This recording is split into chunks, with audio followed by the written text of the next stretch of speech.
your memories. Okay, we're wrapping up our conversation with the sporting director and the marketing director. We're talking about Khanyisa Mayo before the break. Velebayi is another one that seemed to have attracted interest from Kaizer Chiefs.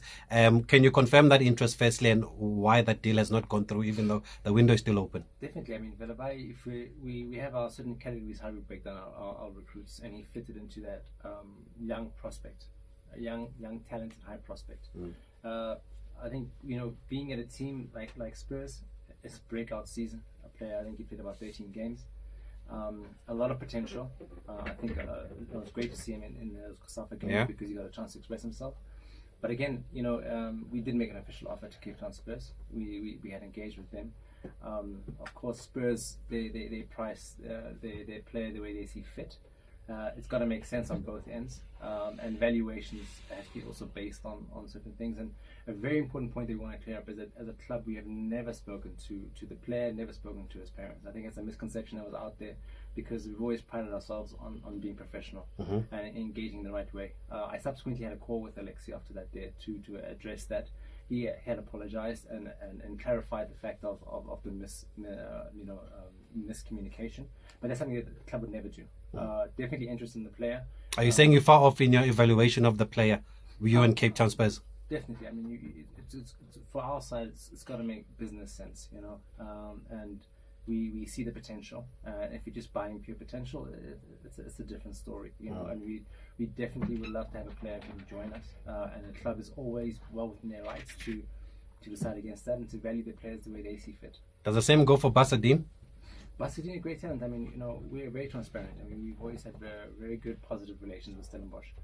Basadien has been on our radar for a couple of seasons now, and we also we're very appreciative of the very open and transparent way that Steadies have dealt with us. Rob Bernardi has always been very honest with me, and I think sometimes it's just an issue of timing, when things are happen at the right time or not. And it's also very tough to speak about players who belong to other teams. It's also not very very professional to do that. We could be in the media every week talking about different candidates, and that kind of thing also causes destabilization within other teams, and we wouldn't want people to be doing that about us. So we're very respectful, and if you look, we're not in the media week in, week out during the transfer windows making comments about players like other teams are, and they can, but it's not something that we've always done. We've always kept our dealings very professional, and we want to respect our opponents. Yes, we can't run away from always being linked to certain players, and a lot of the time, a lot of players that are linked to us sometimes, most of the time, aren't true, and people leverage our brand to sell players. Was Elias Mokwana true though, because he was seriously linked to Kaizer Chiefs? He was true, and we submitted an offer and had extensive negotiations with Mr. Malachila from Khune United. I met him numerous times, submitted our written offer. What they were asking for? What they were asking for. We even were granted permission to speak to the player for personal terms. The player had even agreed on personal terms. I wouldn't want to entertain or get into the details of the Esperance offer that they were given, but we know what we put on the table, and we know we put on the table exceeded the offer that the Esperance had made at the time. So I believe we acted in good faith, and I want to also thank Khune because obviously they were able to recruit a player of his quality, nurture the environment for him to be able to show his talent, and they're well within their rights to ship him off to top leagues in Africa. Credit must go to them at the same time. Okay, even though you're saying that you had submitted more than what they took from Esperanza. But finally, Jess, because of time, Itumeleng Khune is the big talking point. You've spoken to us before about the situation. Where is it now? Where is his situation, or what's it looking like? Khune has been a big part of the Kaizer Chiefs family, someone that we value quite seriously, and we are in the process and discussions around the role that he can play. In fact, one of the things I was researching in the UK is the ambassadorial roles that other players play for their clubs after they've retired or moved on. So we're in discussions, and I'm very excited. We have meetings that are set up for us to really look at finalizing and going through certain proposals with each other. But we're very excited to sit with him around the table and really carve out a really exciting way of taking him to the next level within the Chiefs family. So talks will be taking place, and we're making sure that we can keep him within the fold. Is that also from a playing perspective how the technical team sees it, the next level for Itumeleng Khune now, that they don't see him as part of the playing squad?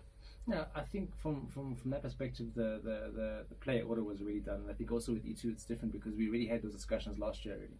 You know, we were also very clear as a club from the beginning about the contract that is being put on the table with E2. And that's why, as you can see, as we came into Turkey, Fiancri was one of our important signings because we really long planned for that transition. You know, E2 is a very valuable member of the family because I mean you don't achieve what he's done and contributed to this brand in the way that he has, not by mistake. So obviously it's a time where he can serve in other aspects and look forward to what unfolds. And I think we're looking at him growing in other ways as well. You know, he's done some broadcasting in the past. Oh yes, That's yes, a space yes. I think he's going to play in, and I hope he does. And also looking at other partnerships and collaborations that he can do. He's a great brand. He's got great value. There's so much he can bring to the market, and we want to see that for him. Okay, wonderful. Well, we want to say the best for you also as Kaizer Chiefs. Everybody agrees that we need a good Kaizer Chiefs to be competing in the league, to be competing in the cups also. Do they really feel that? They do, they must do. Be good, and let's see if they say the same thing. No, they do. It doesn't get bigger than Luckily Khwati. He said it on the show a couple of days ago, and it looks like there's some positivity. You've done well in the market in the off-season. You've delivered the coach. You're delivering the players also, and we wish you all the best going forward. And thank you for coming here to give clarity and answers to the supporters. Thank you so much, and I just want to encourage all supporters. You know, the league has made a big step in bringing a new sponsor into the space, and just say to all our supporters, let's embrace Betway. Let's make sure that this league continues being a strong league on the continent. Let's fill the stadiums and make South Africa a pinnacle football place in the continent. Thank you.